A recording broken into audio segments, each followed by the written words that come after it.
अध्यक्ष मल्लिकार्जुन खड़गे साहब आपके बीच में हैं, हमारे जम्मू कश्मीर के प्रभारी धन सिंह सोलंकी साहब, हमारे राज्यसभा के मेंबर पार्लियामेंट और कांग्रेस अध्यक्ष के ऑफिस के साथ देखते हैं नासिर हुसैन साहब, डॉली जी, अमेरिका जी, रणब जी हमारे सोशल मीडिया से। मैं दरख्वास्त करूंगा कांग्रेस अध्यक्ष से कि वो आपके मुखातिब हो।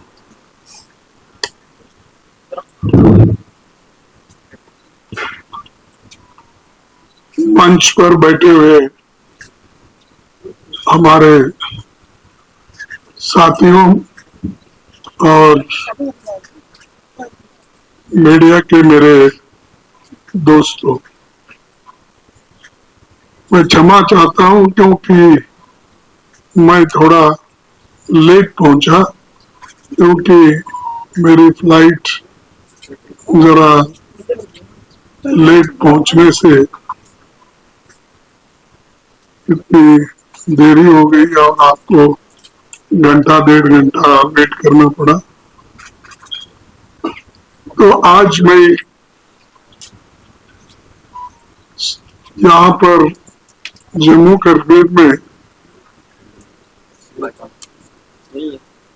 अपने पार्टी के विचार रखने के लिए और इस चुनाव में हमारे जो कार्यक्रम हैं उन कार्यक्रमों को किस ढंग से लागू करेंगे इसका थोड़ा सा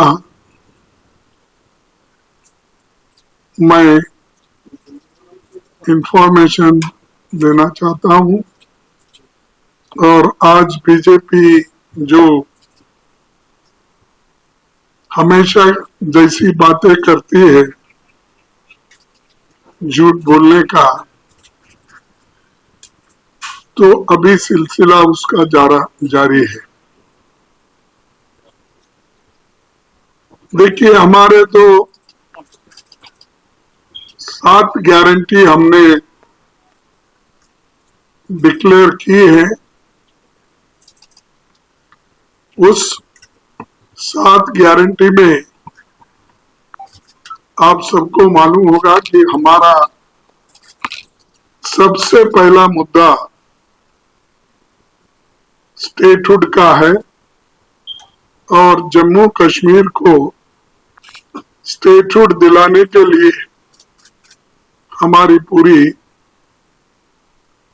कोशिश रहेगी, हम इसको दिलाएंगे।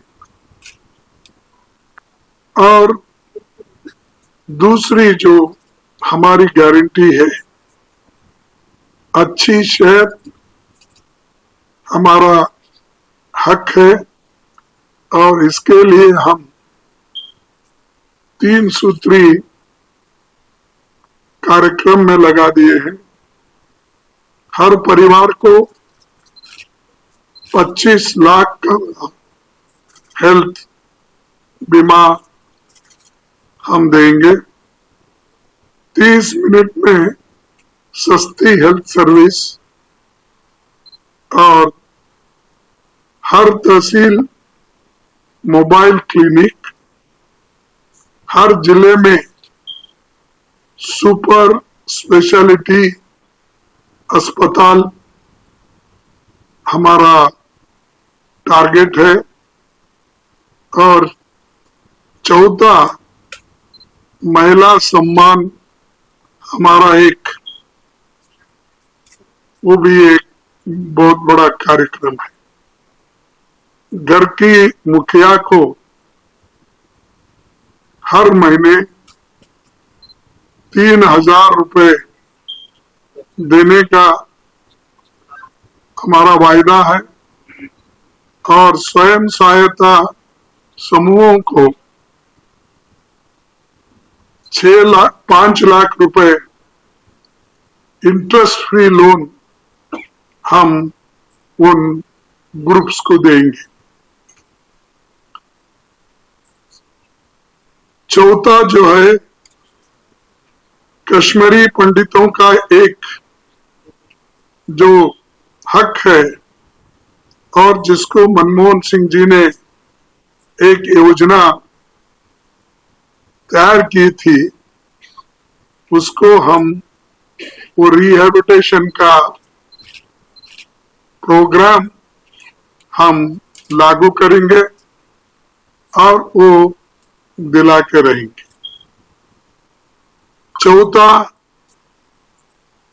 पांचवा ओबीसी का हक, संविधान के तहत पिछड़े वर्ग को पूरा हक मिलेगा और जातीय जनगणना जो हम पूरे देश में इसके लिए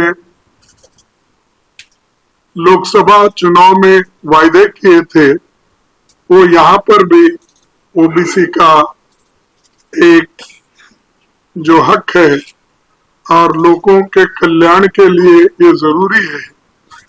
और जब हमको सही डाटा मिलेगा और सही आंकड़े मिलेंगे तो हम लोगों को नई योजनाएं और नई जो वेलफेयर स्कीम्स है, उन वेलफेयर स्कीम्स को हम लोगों को दिला सकेंगे। यही मकसद है, इसमें कोई द्विधा नहीं है। कोई चंद लोग अफवाह उठाते हैं कि ये लोग जाति के नाम पे देश तोड़ना चाहते हैं, उसके नाम पे तोड़ना चाहते हैं और ये झूठ बोलते फिरते। ये बीजेपी के लोग प्रचार बहुत करते हैं ऐसा है, और खास करके इसमें सबसे ऐसा अपप्रचार करने में हमारे होम मिनिस्टर बहुत मशहूर है। बोलते तो पहले बहुत बड़ी बड़ी बातें, बाद में बोलते नहीं ये इलेक्शन के जुमले थे, हमने बोल दिया। तो हमारे जुमले नहीं, हम सही ढंग से इसको लागू करने का एक हमारा मुद्दा है और हमारा फर्म डिसीजन है। इसीलिए ये जो ओबीसी का जो हक है उनको देने के लिए हम लोग तैयार हैं। और छठा हमारा नौकरी हमारा हक। देखिए ये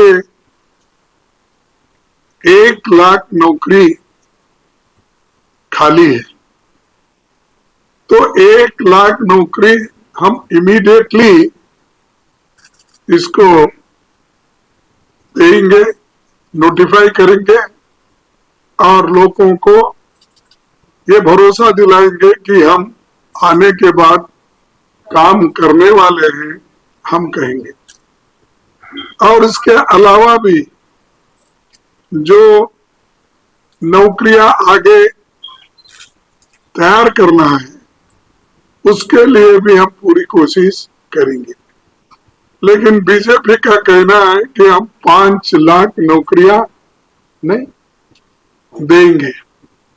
अरे भाई 5 लाख नौकरियां अब बोल रहे देंगे, हम तो 5 साल से आपकी गवर्नमेंट है, 10 साल से आपकी गवर्नमेंट है और यहाँ पर भी लेफ्टिनेंट गवर्नर एक चीफ मिनिस्टर से भी ज्यादा है। तो क्या क्यों नहीं हुआ फिर? जब हुकूमत आपके पास है, जब पूरे पावर्स आपके पास है, तो आप करें क्यों नहीं? अब चुनाव में आप बोल रहे हैं, क्या लोग इसको भरोसा करेंगे? यहाँ के युवा भरोसा करेंगे? और ऐसी झूठ बोलने की आवश्यकता क्या थी? आप करने वाले हैं तो ये पहले ही कर सकते थे। क्या चुनाव के लिए रखे थे क्या ये आंकड़ा 5 लाख देने का है? तो ये हमारे जो लोग यहाँ पर हुकूमत कर रहे हैं वो हमेशा झूठे वायदे करते हैं। जैसा कि एक एक इलेक्शन में 2-2, 3-3 झूठ बोल के वो आए। कभी 15 लाख का काले धन का झूठ बोला, कभी 2 करोड़ नौकरियां देने का झूठ बोला। अब ये 5 लाख का जो बोल रहे वो वैसा ही एक जुमला और झूठ है। और हमारे ये नौकरी हम पक्की इसलिए कर रहे हैं कि 65% वैकेंसीज जम्मू कश्मीर में है। वो वैकेंसी हम भरेंगे, उसके अलावा जहां जहां खाली वैकेंसीज होते हैं वो भी हम भर के दिखाएंगे। और बेरोजगारी यहाँ इतनी है, 35% बेरोजगारी जम्मू कश्मीर में है। क्यों इधर ध्यान उनका नहीं भटका? आज जो बात पर बोल रहे थे, आपको तो काफी समय था। आपने तो लेफ्टिनेंट गवर्नर को इतने पावर्स दिए हैं, शायद वो इतने पावर जमा कर इकट्ठा करके उनके हाथ में दिए हैं। फिर आप ये 1 महीने में कर सकते थे सारी चीजें, आपने नहीं किया। और हम ये जरूर करके दिखाएंगे। हमारा अनाज हमारा हक है, ये 7वीं गारंटी। आपको मालूम है कि जो सोनिया गांधी जी ने फूड सिक्योरिटी एक्ट कानून लाया, ये इसीलिए लाया गरीबों के पेट भरने के लिए। जो मजदूर है, जो भूखे लोग हैं, जो भूख से तड़पते हैं बच्चे, इनको खाना, एक पेट भर खाना देने के लिए उन्होंने ये फूड सिक्योरिटी एक्ट लाया था। और यहाँ पर 11 केजी राइस दे रहे थे। हाँ, ठीक है ना? 11 केजी अनाज बोलो, राइस, ये सब दे रहे थे। उसको कट करके इन्होंने 5 केजी किया। हाँ, 5 केजी। पहले 35 किलो, 35 पर फैमिली, 15 किलो राइस, है ना? ठीक। तो आज हम वो रेस्टोर करेंगे और रेस्टोर करके जो अनाज उनको मिलता था वो हम देंगे, ये हमारा वायदा है। तो ये तो हमारे 7 पक्के वायदे हैं। उसके अलावा जो डेवलपमेंट में कांग्रेस पार्टी ने जो काम किया, चाहे वो रेलवे का हो, चाहे रोड का हो, चाहे एयरपोर्ट का हो, ये सारी चीजें कांग्रेस पार्टी ने की। लेकिन अब हमेशा हर चीज को हमने किया, ये मोदी साहब बोलते हैं। उसके अलावा उन्होंने ये भी बोलते हैं शांति समृद्धि सब हमारे वक्त आया है। और बाकी का फिर भी आपका जो क्लेम है बहुत शांति का, दूसरे जगह फिर घटनाएं क्यों हो रही?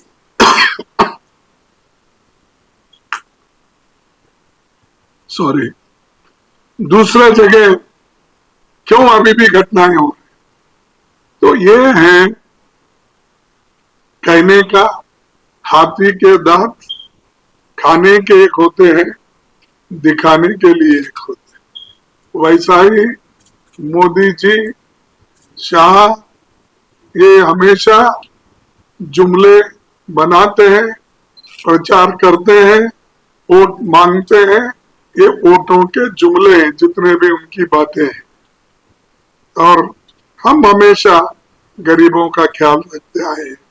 मनरेगा का योजना लो, कर्ज माफी का किसानों का योजना लो, और ये जो फूड सिक्योरिटी लो, एजुकेशन का लो, ये सारी चीजें हमने गरीबों के लिए सोच के, ऐसा कौन सा काम आपने किया है हमको बताइए।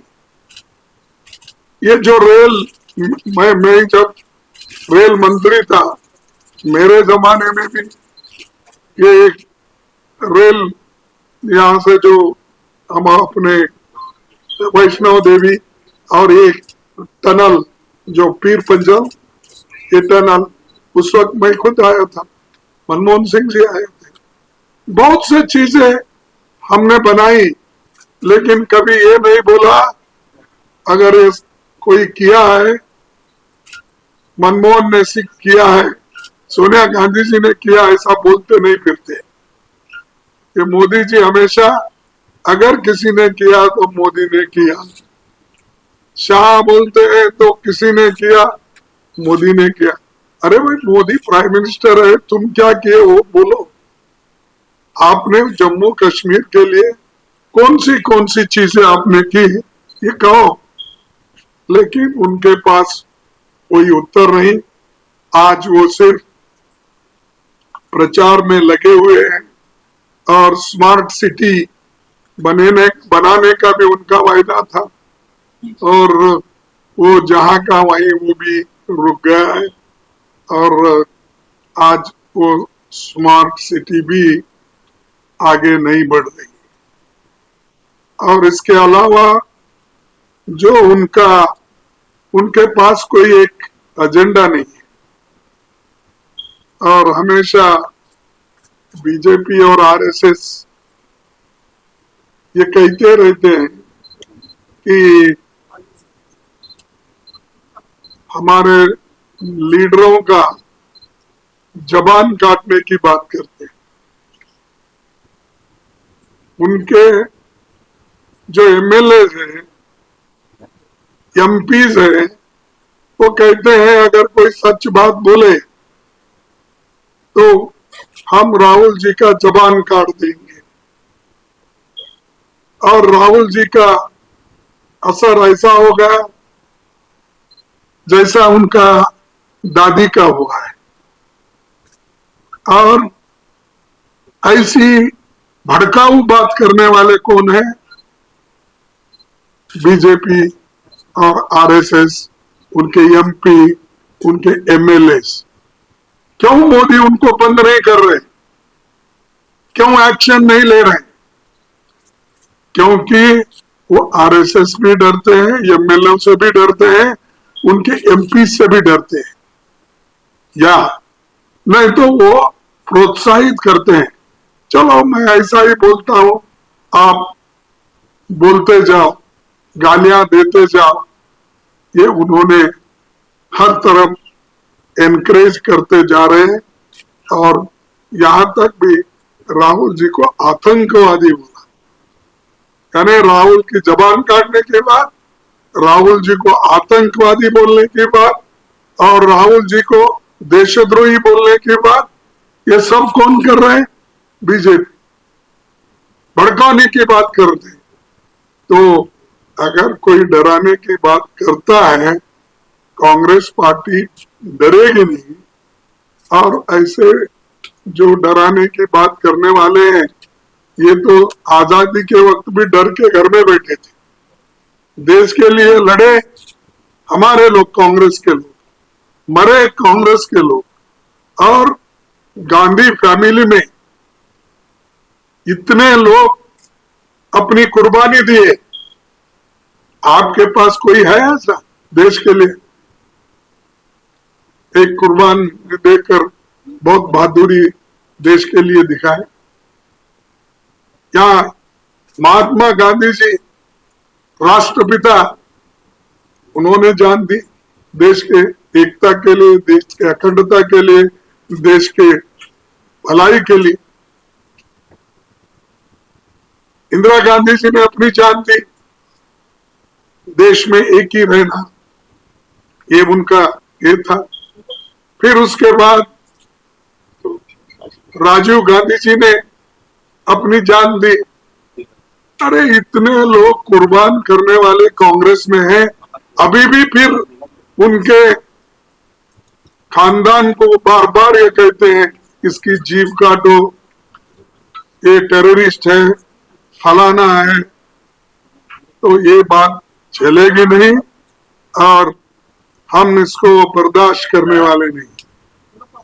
हम हर जगह इसके खिलाफ एजिटेशन करेंगे, लोगों को बताएंगे कितनी गंदी दिमाग इनकी है, कितना ये इनके पास कैसा एक दुश्मनी की और एक विषभरित इनकी सोच है। तो इसलिए भाइयों, इन लोगों को तो हटाना जरूरी है और हमारे जम्मू कश्मीर को भी बचाना ये हमारे लिए सबसे बड़ा है। और हम जब आएंगे तो ये जो 10-10 घंटे बिजली जा रही, इसके बारे में जरूर हम उनकी मुश्किलात को दूर करेंगे। युवाओं का जो युवा पीढ़ी की मुश्किलात है उसको दूर करेंगे। और जम्मू कश्मीर ये हमेशा पहले ये रहता था कि कब 6 महीने या 4 महीने यहाँ पर, हाँ सॉरी, दरबार चलता था, दरबार मुंह में जम्मू में और कश्मीर में। फिर उसको हम वो चालू करेंगे, क्योंकि यहाँ रहना भी उतना ही इम्पोर्टेंट है, वहां रहना भी इम्पोर्टेंट इसलिए है कि एक तो इकोनॉमिक प्रॉस्पेरिटी, मूवमेंट और लोगों को आना जाना और बहुत सुलभ होता है। इसीलिए ये काम भी हम कर रहे हैं, करेंगे और इस सब को बहुत बड़ा हम, हाँ, तो हमारा मैनिफेस्टो तो ऑलरेडी रिलीज है, तो उसका कॉपी बाद में बांटेंगे शायद। हाँ, तो हम उसके अलावा जो कोई, हाँ ये तो है, जब ये टूर हमारे देखिए हिमाचल प्रदेश हो और जम्मू कश्मीर, ये टूरिज्म पे डिपेंडेंट है। और जब टूरिज्म पे डिपेंडेंट है तो इसके लिए वातावरण बनाकर इसको, टूरिज्म को हम डेवलप करेंगे, ये वादा हमारा है। और इसके लिए हम पहले से भी कोशिश करते आए हैं, आज भी करेंगे, कल भी करेंगे, क्योंकि यहाँ के लोगों के जीवन, जो उनका इनकम है, इस पे ही डिपेंडेंट है। तो इसलिए दोस्तों, मैं आपके सामने चंद बातें रखने के लिए आया था। ये बातें मैं आपके सामने रख दिया हूं, तो आप इसको ठीक ढंग से, जो हमारी कांग्रेस और एनसीपी की एनसी की गवर्नमेंट है आने वाली है, इसको हम मजबूती से काम करेंगे। और ये एनसी और कांग्रेस, पहले जो चरण में इलेक्शन हुआ वो ठीक हुआ, उसमें भी काफी हमको आशा है कि एनसी को और कांग्रेस को बड़े सीट मिलेंगे। और उसी के साथ ही अब जो चलने वाले सेकेंड थर्ड फेज है, उसमें भी हम कामयाब होंगे। और लोगों का हमेशा के लिए ये कहना है कि भाई कांग्रेस और एनसीपी ये दोनों मिलके जीतेंगे, अच्छी सरकार चलाएंगे और कोई भेदभाव सरकार नहीं होगा।